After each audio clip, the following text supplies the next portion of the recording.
좋은 무화과 같은 성도라는 제목으로 함께 은혜를 나누고자 합니다. 사람들을 열매로 보면 그 나무를 사람들은 이렇게 열매를 보면 그 나무를 알 수 있다라고 말을 하죠. 여러분 사과에는 사과가 맺히죠. 그리고 감나무에는 감이 열리게 되어집니다. 아무리 잎이 무성해도 열매가 없으면 좋은 나무라고 말하기는 어렵습니다. 자, 하나님께서도 우리의 신앙을 오늘 열매로 보신다는 겁니다. 우리가 얼마나 많은 지식을 가지고 있느냐 보다도 우리의 삶 속에서 어떤 믿음의 열매를 맺고 있느냐, 이것이 굉장히 중요합니다. 자, 오늘 이 본문에 보니까 여러분 24장 1절에 위에 보니까요, 좋은 무화과 나쁜 무화과라는 파란 글자가 있죠. 에레미야가 환상을 봤어요.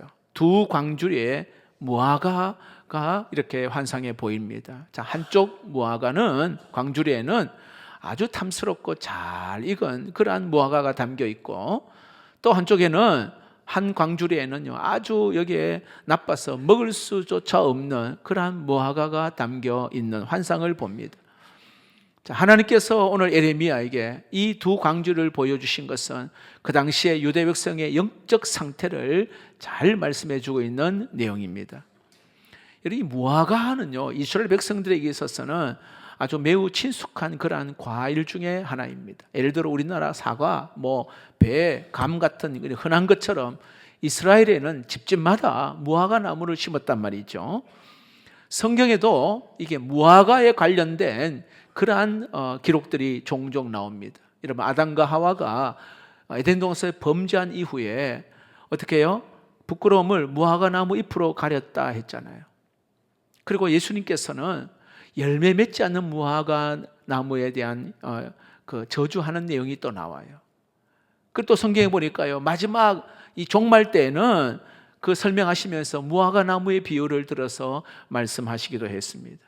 자, 그리고 이 무화과 나무는 아주 독특한 게 뭐냐 하면, 여러분, 일반 나무처럼 꽃이 피고 열매를 맺는 것이 아니라 그 열매 속에 꽃이 자랍니다. 열매 속에. 다시 말하면 이게 꽃이 밖으로 드러나지 않습니다. 겉으로는 꽃이 보이지 않아요. 그래서 여러분, 무화과라는 그 뜻이 꽃이 보이지 않는 열매라는 그런 의미를 가지고 있잖아요. 그리고 여러분, 이스라엘은 지중해성 기후이기 때문에 4월부터 10월까지 열매가 한 번 열매가 맺히는 것이 아니라 여러 번의 무화과 열매가 맺혀집니다. 여러 번. 그러니까 농부가 말 그대로 여름 내내 이 무화과를 잘 나무를 돌봐야 합니다. 때로는 병충해를 막고 가지도 잘라내야 되고, 익은 열매는 제때 따야 하는, 말 그대로 조금만 관리를 소홀히 하면 그저 못 먹게 되는 그러한 상황입니다. 결국 여러분, 이 좋은 무화과는 그냥 우연히 만들어지는 것이 아니라 농부의 끊임없는 돌봄과 그 관심이 있어야 돼요. 여러분, 믿음의 성도 역시도 하루아침에 좋은 믿음의 성도가 만들어지는 것은 아닙니다. 하나님께서 오래 참으시고, 때로는 어떻게 해요? 다듬으시고 훈련시키시고, 또 끝까지 기다리시고 돌보시는 가운데 하나님께서 좋은 성도로 만들어지게 되는 겁니다. 자, 오늘 하나님께서 이 에레미야를 통해서 우리에게 말씀하셔요. 어떤 말씀? 너는 여기에 좋은 무화과인가? 아니면 나쁜 무화과인가? 하나님이 오늘 이 에레미야 선지를 통해서 오늘 저와 여러분에게도 동일하게 하시는 말씀입니다. 자, 먼저 그 당시 그 시대의 그 배경을 보면 유대 나라에 있어서는, 유다에 있어서 가장 어두운 시대에 오늘 이 배경을 하고 있어요. 자, 1절을 한번 볼까요? 1절에 보니까요, 바벨론의 느부갓네살 왕이 유다 왕 여호야김의 아들 여고냐와 유다 고관들, 목공, 철공들을 예루살렘에서 바벨론으로 옮긴 후에 여호와께서 여호와의 성전 앞에 놓인 무화과 두 광주리를 내게 보이셨다 말합니다. 이 말은요, 바벨론 1차 포로 때를 오늘 이야기합니다. 자, 그런데요, 그 당시의 사람들은 야, 포로로 끌려간다, 그럼 제일 불쌍한 사람이라고 생각을 했단 말입니다. 왜냐? 모든 걸 다 잃어버렸거든. 집도 잃고 가족들도 흩어지고 나라도 잃어버리고 성전도 무너지고, 예. 그리고 이방 땅에서 살아야 될 그러한 비참한 상황이란 말이죠. 사람들의 눈으로 볼 때는 바벨론으로 끌려간 사람들, 실패한 사람들이라 생각을 했습니다. 자, 그러나 여러분, 하나님은 놀라운 말씀을 오늘 하셔요. 바벨론으로 여기에 끌려간 사람들이 좋은 무화과라고 말해요. 그리고 예루살렘에 남아있는 사람이 먹을 수 없는 나쁜 무화과라고 오늘 말씀하고 있는 거예요. 자, 이것은 그 당시에 사람들의 생각과 하나님의 생각은 달랐습니다. 하나님께서는요, 그들의 형편을 본 게 아니에요. 그들의 마음의 중심을 하나님이 본 겁니다. 다시 말하면 여러분, 이 포로로 끌려간 사람들은 하나님, 우리가 우상 섬기고 죄를 지어서 하나님의 징계를 받음으로 우리가 이런 일이 일어났다 생각하고 죄를 깨닫고 하나님을 찾기 시작했다 이 말이에요. 포로로 끌려간 사람들은 이 고난으로 인하여서 하나님께 더 가까이 가고자 하는 그런 마음을 가졌단 말입니다. 그러나 예루살렘에 남아있는 사람들은 야, 하나님이 우리를 선택하였다, 하나님 우리를 보호하셨구나 라고 생각하면서도 여전히 우상 섬기고 하나님보다도 자신의 힘을 더 의지했습니다. 회개하지 않고요, 하나님 말씀하셨는데도 순종하지 않았단 말입니다. 그래서 오늘 하나님께서는 사람들의 눈에 좋은 것처럼 보이는 그러한 사람들, 좋은 무화과가 아니라고 말합니다. 오늘 그 마음의 중심이 어떠냐 이런 거예요. 여러분, 어려움이 찾아왔을 때에 그 일을 통하여 하나님을 가까이 하느냐, 이것을 의미하고 있는 내용입니다. 자, 그렇다면 이런 배경을 바탕으로 여러분, 우리는 어떻게 하면 이 좋은 무화과와 같은 성도로 우리가 살아갈 수 있을까? 오늘 본문에서 한 3가지로 함께 묵상을 나누겠습니다. 첫 번째, 한번 따라해 볼까요? 화면을 보시고 같이 한번 읽어봅시다. 시작. 하나님은 우리로 하나님만 의지하게 하십니다. 하나님만 의지하게 하신다. 자, 조금 전에 우리 1절을 읽었는데, 자, 어떻게 시작하느냐 하면 바벨론 왕 느부갓네살 왕이 오늘 여기에 여고냐 왕, 그리고 또 여기에 고관들, 목공들, 철공, 다시 말하면 그 당시 기술자들을 오늘 다 바벨론으로 끌고 갔다, 오늘 그 이야기합니다. 왜냐하면 그 당시에 여기 바벨론은요, 나라를 정복한 이후에 나라의 아주 뛰어난 인재들을 다 잡아갔습니다. 왜냐하면 반란을 일으킬 힘을 그렇게 약화시키기 위해서 그랬던 겁니다. 자, 그러나 오늘 하나님은 여기에 이 사건을 전혀 다른 관점에서 말씀하고 있습니다. 사람의 눈으로는 바벨론이 우리를 끌고 갔다, 그렇게 생각하지만 하나님은 내가 옮겼다, 그렇게 말씀하시는 거예요. 자, 1절을 다시 한번 자세히 한번 보세요. 유다 고관들과 목공들과 철공들을 예루살렘에서 바벨론으로 어떻게 해요? 옮긴 후에, 자, 5절에도 동일하게 나옵니다. 이스라엘의 하나님 여호와께서 이와 같이 말씀하시느니라, 내가 이곳에서 옮겨 말합니다. 자, 사람의 눈에는 이게 바벨론이 끌고 간 사건인 것 같지만 하나님께서 보는 눈은요, 하나님께서 옮겼다, 그들을 옮기신 사건이에요. 이게 여러분, 하나님의 놀라운 섭리입니다. 섭리. 여러분, 바벨론은요, 자기의 목적을 따라 행한 거잖아, 바벨론은. 그러나 하나님은 자기 백성을 향한 하나님의 놀라운 그러한 뜻을 이루고 계시다는 것을 알 수가 있습니다. 세상은 우연이라고 말하지만 하나님은 우연이 없는 줄로 믿습니다. 우리가 겪는 모든 고난들, 여러분, 하나님의 거기에 세미한 하나님의 손길이 있는 줄로 믿으시기를 바랍니다. 자, 그렇다면 하나님께서 왜 여기에 자기 백성을 옮기셨을까요? 자, 이 유다 백성들이요, 여기에 하나님보다도 더 의지하는 것들이 있었기 때문에요. 하나님보다 더 의지했던 것. 하나님께서 주신 이 축복 있잖아요, 이걸 누리면서도 복의 근원이신 하나님을 잊어버렸어요. 여러분, 이스라엘 백성들이 광야에 있을 때를 한번 생각해 보십시오. 우리가 잘 알고 있는데 광야에서는요, 하나님 없이는요, 의지하지 않고는 조금도 살 수 없는 것이 광야입니다. 아침에 여러분 만나 없으면 굶어 죽어요. 반석에서 물이 나지 않으면 그들은 목말라 죽습니다. 구름기둥, 불기둥이 없으면 정말 말 그대로 한 걸음도 나아갈 수 없습니다. 철저하게 이 광야는요, 하나님의 돌보심이 있었던 곳입니다. 그래서 그들의 마음에는 하나님 없으면 안 됩니다. 이게 여러분 이스라엘 백성들이 광야에서 배운 신앙이란 말이에요. 하나님 없으면 안 됩니다. 자, 그러나 가나안에 정착하게 됩니다. 상황이 달라졌어요. 농사가 잘 됩니다. 창고가 가득 찹니다. 군대도 강해지고 나라도 안정이 찾습니다. 경제도 어느 정도 살만합니다. 삶이 평안해졌어요. 그러자 사람들은 하나님보다 눈에 보이는 것들을 더 의지하기 시작한 거예요. 돈이 하나님보다도 더 든든해졌어요. 권력이 하나님보다 더 믿음직했다 이 말이에요. 사람이 하나님보다도 더 큰 힘처럼 느껴졌습니다. 말 그대로 복의 근원이신 하나님을 잊어버린 것입니다. 그래서 어떻게 해요? 하나님께서 그들이 붙들고 있는 것들을 하나님이 내려놓게 하십니다. 왕이 우리를 지켜줄 것이라고 생각했는데 하나님이 왕을 무너뜨립니다. 돈이 우리를 지켜줄 거라고 생각했는데 하나님께서 물질을 없애버립니다. 군대가 우리를 지켜줄 거라 생각했는데 군대가 무너집니다. 경제적인 것이 우리를 지켜줄 거라 생각했는데 경제적인 것이 무너지게 됩니다. 내가 가지고 있는 재산이 나를 지켜줄 거라 생각했는데 이것이 무너집니다.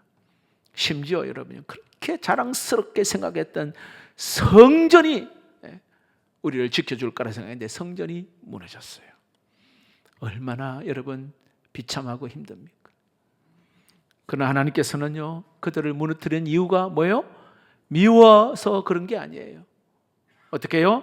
다시 하나님을 붙들게 하기 위해서이고요. 다시 어떻게 하나님이 가장 소중한 존재임을 알고 깨닫게 하기 위함인 줄로 믿습니다. 때로는 여러분, 하나님께서는 우리 인생에도 내가 의지했던 걸 하나님이 흔들 때가 있단 말이에요. 내가 믿었던 사람이 내 곁을 떠날 수도 있어요. 내가 의지했던 돈이 흔들릴 수도 있습니다. 내가 그렇게 자랑했던 건강이 약해질 때도 있어요. 내가 안전하다고 생각했던 직장이 흔들릴 수도 있고요. 내가 계획했던 그 일들이 뜻대로 되지 않을 때가 있습니다. 자, 그때 우리는 하나님께 이렇게 묻잖아요. 하나님 왜 그렇게 하십니까? 하나님 왜 다 빼앗아 가십니까? 하나님 왜 이렇게 힘들게 하십니까? 라고 하나님 앞에 되묻기도 합니다. 자, 그때 여러분 하나님께서 이렇게 말씀하실 것 같아요. 내가 그거 빼앗으려고 한 것이 아니다. 빼앗으려고 한 것이 아니다. 그것이 너의 하나님이 되는 것을 내가 막으려고 한다. 네가 그거 붙들다가는 나를 놓칠까 봐 두렵다. 하나님이 이렇게 말씀하시는 거예요. 여러분 꼭 기억하십시오. 하나님은 우리에게 복 주시는 길을 원하시는 분인 줄로 믿습니다. 그러나 하나님께서 복 주신 것이 우리의 하나님이 되어서는 안 된다는 거예요. 돈 필요합니다, 여러분, 물질. 그러나 돈이 하나님이 되어서는 안 된다. 때로는 사람이 필요해요. 그러나 사람이 하나님 되어서도 안 되고, 직장 필요합니다. 건강도 필요하고, 가정도 필요하고요. 자녀도 굉장히 중요합니다. 그러나 그 무엇보다도 하나님을 더 사랑하고 하나님을 의지해야 됨을 믿으시기를 바랍니다. 왜냐하면 이런 것들은 어떻게 해요? 언젠가는 우리 곁을 다 떠나게 되는 겁니다. 하지만 하나님은 영원히 우리와 함께 하시는 줄로 믿습니다. 그래서 하나님께서는 오늘 내 힘으로 할 수 있다 생각했던 것, 이거 내려놓게 하십니다. 큰 사업을 하시는 어느 집사님이 사업이 참 잘 될수록 오히려 교회에 머무는 시간이 점점점 줄어갑니다. 주일에도 예배 시간에 사업차 전화 오면은 끝나자마자 바로 이렇게 전화로 또 사업적인 그런 이야기를 합니다. 너무 바쁘다 보니 이제 한두 번씩 이제 예배에 빠지기 시작을 합니다. 하나님보다도 사업이 더 큰 자리를 차지했습니다. 그런데 예상치 못하게 경제적인 그 경기가 어렵게 되면서 주변에 거래처들이 연쇄 부도가 나기 시작합니다. 그렇게 힘써서 일궈왔던 그 사업장이 무너지게 됩니다. 처음에는 굉장히 충격을 받아서 어찌할 바를 모르는 그러한 시간들을 보냅니다. 자, 그런데요, 그때 하나님께서 믿음이 있으니까 나름대로 하나님 앞에 나와서 말씀을 듣는 가운데 내가 그동안 내가 붙들었던 게 과연 무엇인가? 이 질문을 하나님 앞에 하게 된 거예요. 그리고는 회개하고 다시 하나님께 나아가 신앙이 조금씩 회복됩니다. 그렇다고 해서 뭐 사업이 막 다시 회복되는 건 아닙니다. 근데 한 가지가 달라졌다는 거예요.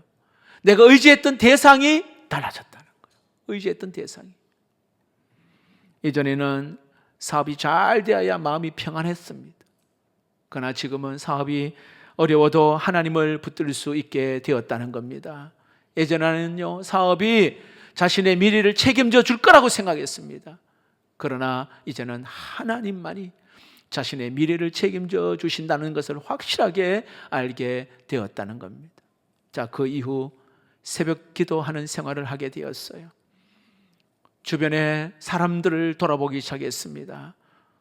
예전만큼 큰 사업은 아니지만 하나님께서 더 큰 평안과 감사 가운데 오히려 이렇게 사업도 하고 신앙생활도 아주 기쁘게 감당하고 있습니다. 자, 여러분, 하나님께서는 하나님만 의지하도록 모든 것은 어느 순간 되면 다 사라지게 됩니다. 우리 눈에 보이는 것만 자꾸 붙들려고 하는데 눈에 보이지 않는 지금도 살아계시고 역사하시는 하나님이 우리의 전부가 됨을 믿으시기를 바랍니다. 자, 근데 여러분, 좋은 무화과는요, 하루아침에 좋은 무화과가 되는 게 아닙니다. 좋은 농부가요, 끊임없이 돌보고 또 관리를 하는 거잖아요. 여러분, 좋은 성도도 처음부터 좋은 성도가 아닙니다. 하나님께서는 때로는 낮추셔요. 깨트리십니다. 하나님께서 때로는 훈련시킵니다. 기다리기도 하십니다. 그리고 하나님을 의지하는 사람으로 만드시는 줄로 믿습니다. 자, 이해가 되지 않은 일이 혹시 여러분 있나요? 계획했던 것들이 틀어졌습니까? 붙잡고 있던 것들이 이렇게 때로는 흔들리고 있습니까?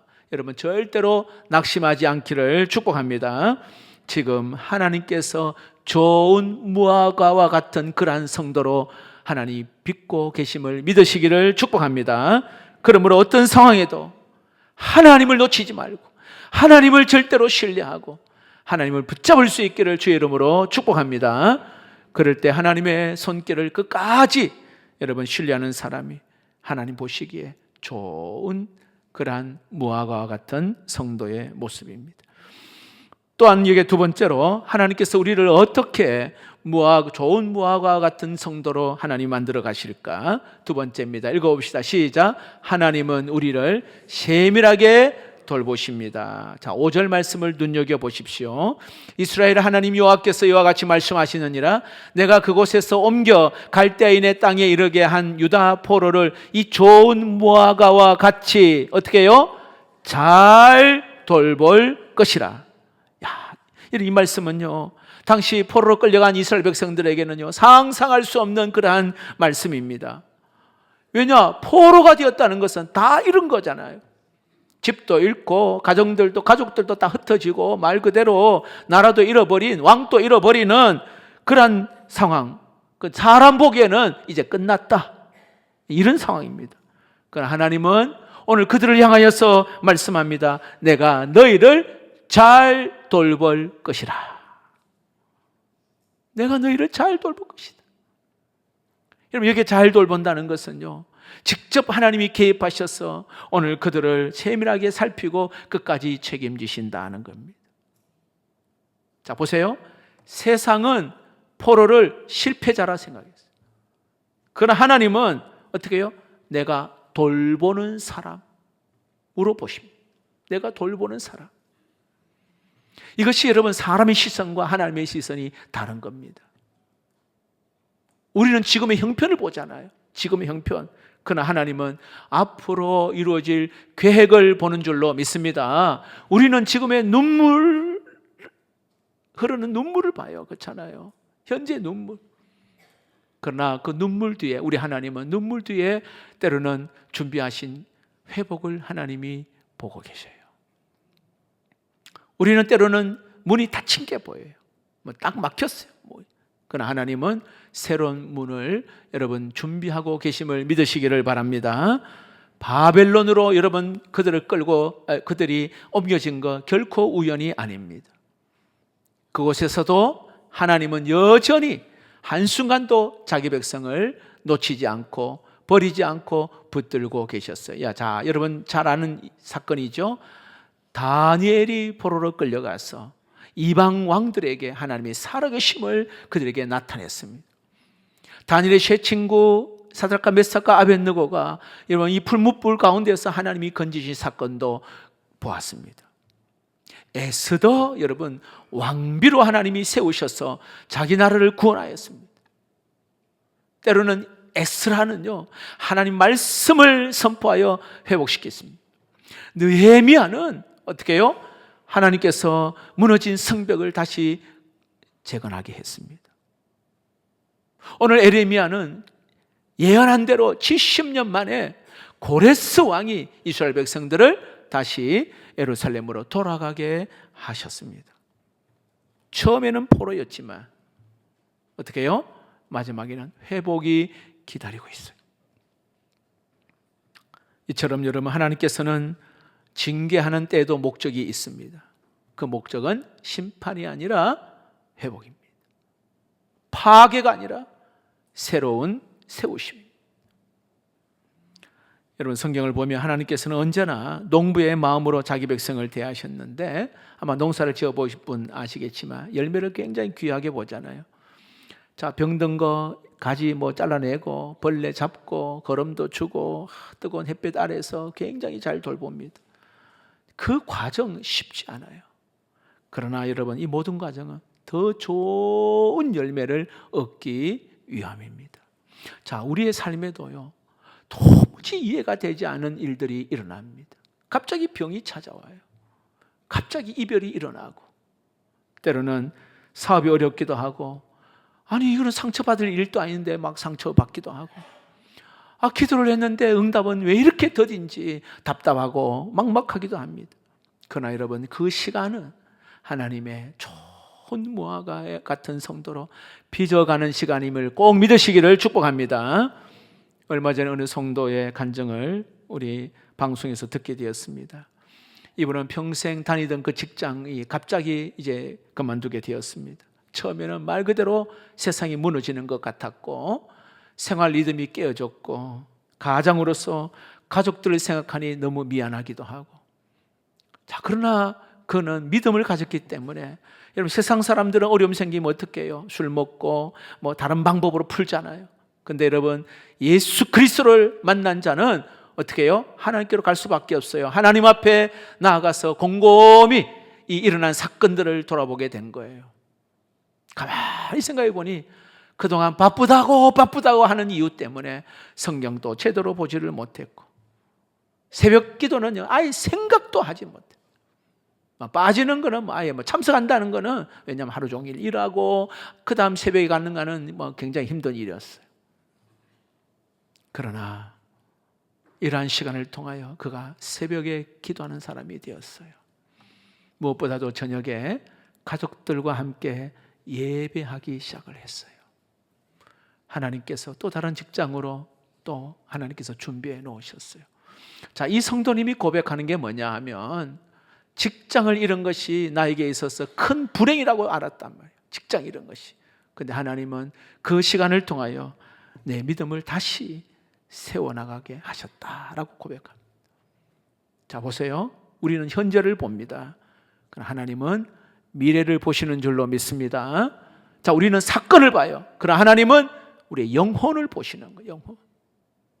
우리는 눈앞에 있는 결과를 봅니다. 그러나 하나님은 영원한 열매를 보시는 줄로 믿습니다. 그러므로 지금 내가 이해되지 않는 일이 있다면 여러분 결코 낙심하지 않기를 바랍니다. 좋은 무화과와 같은 성도를 만들기 위해서 여러분 농부가 어떻게 해요? 날마다 나무를 돌보잖아요. 하나님께서 저와 여러분의 삶을 하나님은 끝까지 잘 돌보고 계심을 믿으시기를 축복합니다. 하나님은 한순간도 우리를 잊은 적이 없으십니다. 자, 좋은 무화과는 하나님의 세밀한 돌보심 속에서 자라나는 사람입니다. 이런 우리 멋진 성도가 되기를 주의 이름으로 축복합니다.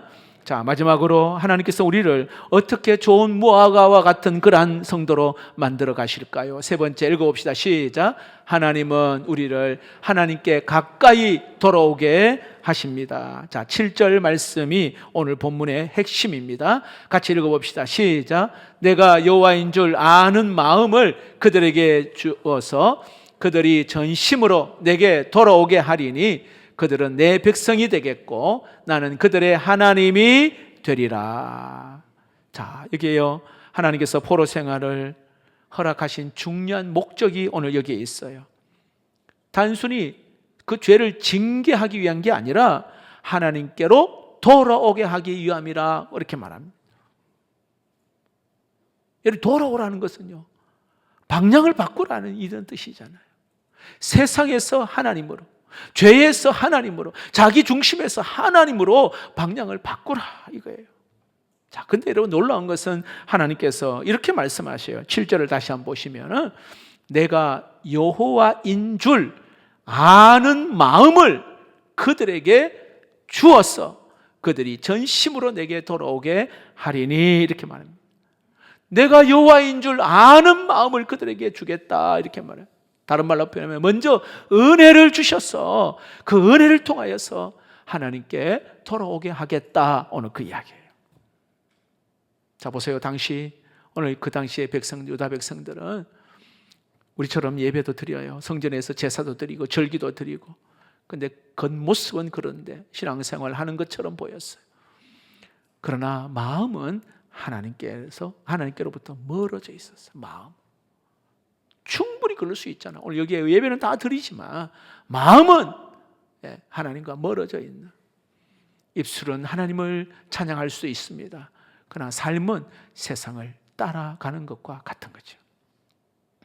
그래서 그걸 너무 잘 알고 있기에 하나님께서 끊임없이 이사야, 예레미야, 에스겔 선지자를 보내서 내게로 돌아오라, 여호와께로 돌아오라, 하나님 가까이 해라 계속 하는 말씀이 이 이사야, 예레미야의 말씀, 에스겔의 말씀이에요.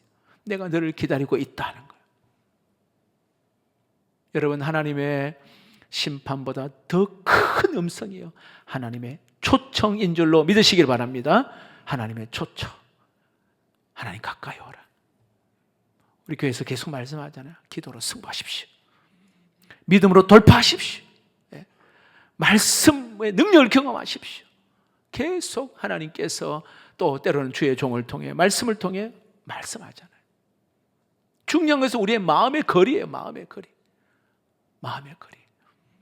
여러분, 내비게이션은 현재 위치를 정확하게 알아야 그 목적지를 안내합니다. 현재 내 위치가 틀리면 좋은 길 찾을 수가 없어요. 신앙생활도 역시 마찬가지입니다. 내가 지금 하나님과 얼마나 가까운 거리에 있는지 이게 아는 게 굉장히 중요해요. 여러분, 예배 드리는데 혹시 여러분 정말로 예배를 사모하는 마음으로 하나님의 임재를 경험하고 정말 이 예배 가운데에 하나님을 꼭 만나고자 하는 그런 마음으로 예배를 드리는가? 기도가 하나님과의 영적인 깊은 대화인데 그냥 의무적으로 하고 있지는 않은가 이거예요. 우리가 성경을 읽지만은 그 성경 속에 하나님을 만나야 되는데 그냥 몇 장 정도 분량 채우기 위해서 하는 것은 아닌가. 하나님께서 말씀합니다. 내게로 돌아오라. 내게로 더 가까이 나오라 이렇게 말합니다.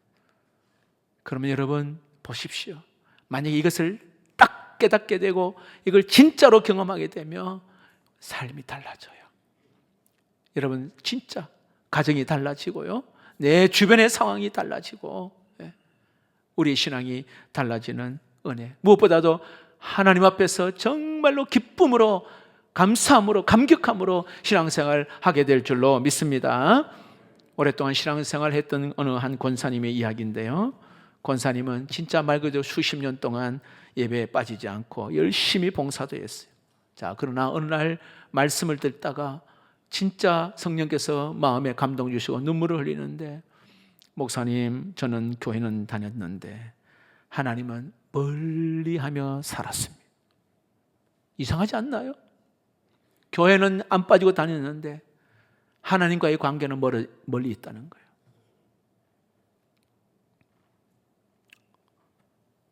이걸 깨닫고 나서 권사님의 신앙이 달라졌어요.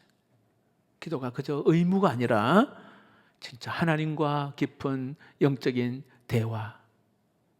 그래서 하나님 이름 한 번 불러도, 성전에 오기만 해도 너무 감사하고 감격하고, 성경 읽는 것이 그냥 숙제가 아니라 그 성경 속에서 말씀하시는 그 하나님을 만나는 그러한 시간들, 예배가 형식이 아니라 감격적인 그 예배로 바뀌기 시작했어요. 얼마 지나자 사람들이 권사님 얼굴이 너무 환하고 밝네요. 진짜 진심으로 가까이 가니 표정도 달라지고, 그리고 그의 모습도 달라지게 된 거예요. 여러분, 좋은 무화과는요, 하나님 가까이 하는 사람인 줄로 믿습니다. 말씀을 맺겠습니다. 자, 에레미야가요, 두 광주리에 담긴 무화과의 환상을 보았습니다. 오늘 우리에게도 질문합니다. 너는 어떤 무화과인가? 여러분, 좋은 무화과라고 해서 완벽한 사람 아닙니다. 실수하지 않는 사람 아닙니다. 넘어지지 않는 사람 아니에요, 여러분. 좋은 무화과는 하나님 의지하는 사람인 줄로 믿습니다. 때로는 하나님께서 흔드실 때가 있어요. 그때도요, 낙심하지 않고 끝까지 하나님을 붙드는 사람을 말해요. 하나님이 반드시 돌보신다고 하는 그러한 확신이 있는 그 하나님을 신뢰하는 사람인 줄로 믿습니다. 때로는 당장 이해되지 않는 그런 일들이 앞에서도 선하시고 신실하신 하나님을 믿으며 더 가까이 하나님 앞에 나아가는 사람이 바로 좋은 무화과와 같은 성도의 모습입니다. 어떤 형편에서도 하나님만 의지하고 하나님의 세밀한 돌보심을 여러분 신뢰하고 날마다 작년보다 올해보다 내년에 계속 더 하나님 사랑하고 더 가까이 가는 우리 믿음의 성도 되기를 주의 이름으로 축복합니다.